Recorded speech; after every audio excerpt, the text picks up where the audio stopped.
Apple announced two wireless earbuds within a few weeks of each other, the second-generation AirPods and the Powerbeats Pro.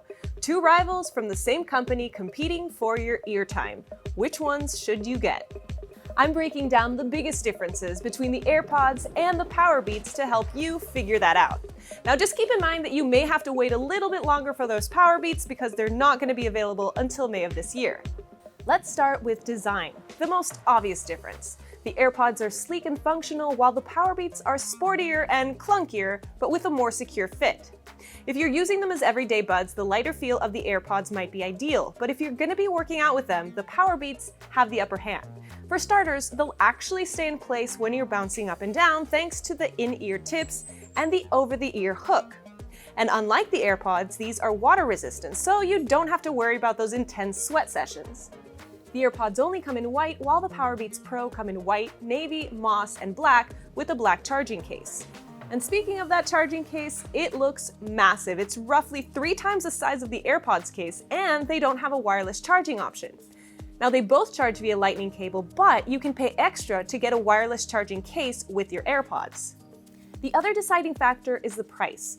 $250 for the Powerbeats Pro versus $160 for the AirPods with the regular charging case.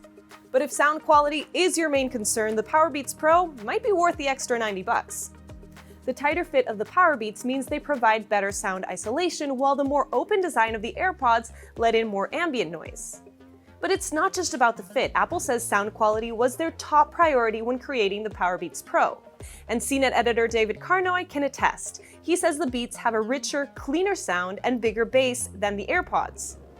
In terms of call quality, they both have multiple microphones and claim to be able to filter out ambient noise as you're making the call. Now, we haven't tested this out for ourselves, so we don't know which one is better than the other.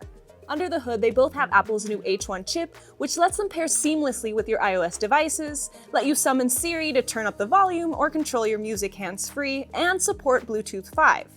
They also have sensors that detect when you've taken them out of your ear to pause. The AirPods have a double tap function that lets you play and pause songs or skip forward without reaching for your phone, while the Powerbeats have physical buttons that let you control your music and adjust the volume. They also work with non-iOS devices, but you'll lose some of the pairing features and you don't get that hands-free voice assistant.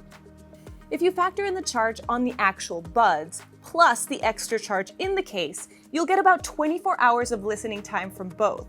But if you're looking at just the buds, the Powerbeats will outlast the AirPods by about 4 hours, 9 versus 5 hours of listening time. But that's according to Apple. We still have to test this one out as well. Now that you know the basic differences between these two buds, hopefully you can make a better decision about which one's right for you. And if you still have any questions, we will be doing an in-depth comparison in the coming months. In the meantime, you can leave me your comments on which one you think is best.